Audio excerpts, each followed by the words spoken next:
Hi friends, આજે આપણે એક અસલ ગામડામાં બનતી દેશી ચટણી બનાવીશું। આ ચટણી હશે તો કોઈ વાર શાક વગર પણ ચાલી જાય અને તમે તેને થેપલા, બાજરીના રોટલા, રોટલી, પરાઠા કે પૂરી સાથે ખાઈ શકો છો। ખલની અંદર 15થી 16 કળી લસણ લઈએ। ટુકડો આદુ છોલીને કટકા કરીને લેવાનું છે। પાણીથી વોશ કરીને આદુ લીધું છે, તો આ રીતે ટુકડા કરી લેવા નાના નાના। હવે તેની અંદર 4 તીખા લીલા મરચાં સમારી લેવાના છે। ઉપરનો ભાગ કાઢી નાખવાનો અને મરચાંને સમારી લઈશું। તો મરચાં અહીંયા ખાસ તીખા જ લેવા, મોડા નહીં લેવા। અને લીલા મરચાંની જગ્યાએ તમે લાલ મરચાં, ફ્રેશ લાલ મરચાં મળતા હોય છે એ પણ લઈ શકો છો। તો મરચાં અહીંયા સમરાઈ ગયા છે। 1.5 ટીસ્પૂન આખું જીરું ઉમેરીએ। તો મરચાં તીખા હોય છે, જીરાની તાસીર ઠંડી હોય છે, બધું જ બેલેન્સ થશે।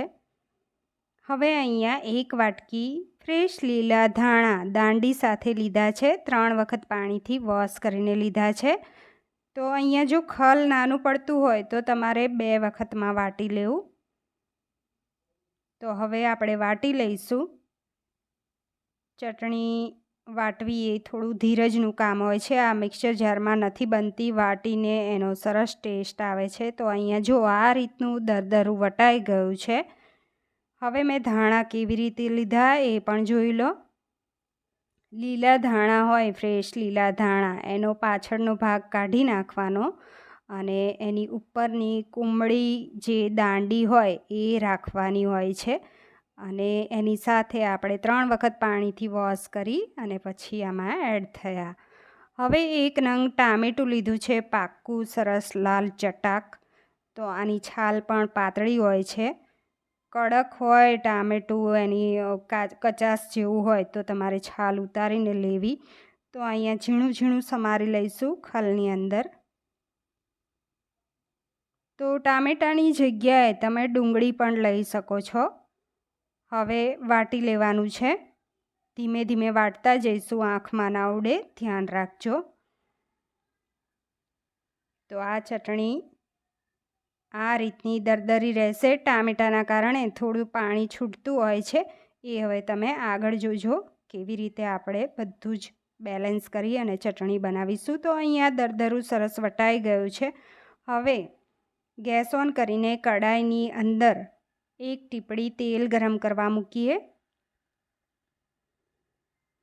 અડધી ટીસ્પૂન રાઈ એડ કરીશું। 2 ચપટી હિંગ નાખીશું। 5-6 મીઠા લીમડાના પાન।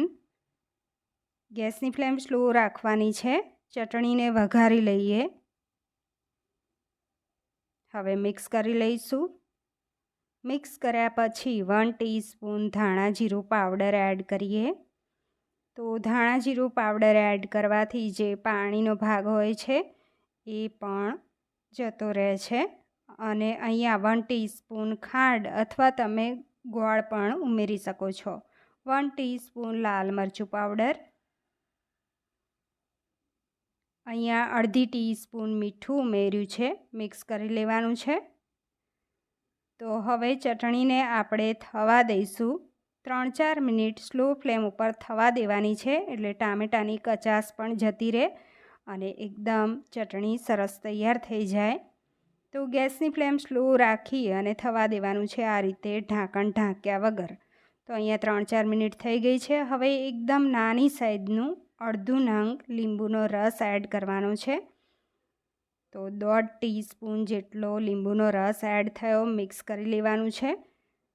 તો ગેસની ફ્લેમ બંધ કરી લેવાની। લીંબુનો રસ આપણે લાસ્ટમાં ઉમેર્યો। હવે આપણે સર્વ કરી લઈએ। તો અહીંયા આ ચટણીને તમે 2 થી 3 દિવસ સુધી સ્ટોર કરીને રાખી શકો છો। ફ્રેન્ડ્સ, એકદમ દેશી સ્ટાઇલ ચટણી આપણી તૈયાર થઈ ગઈ છે। Like, share, subscribe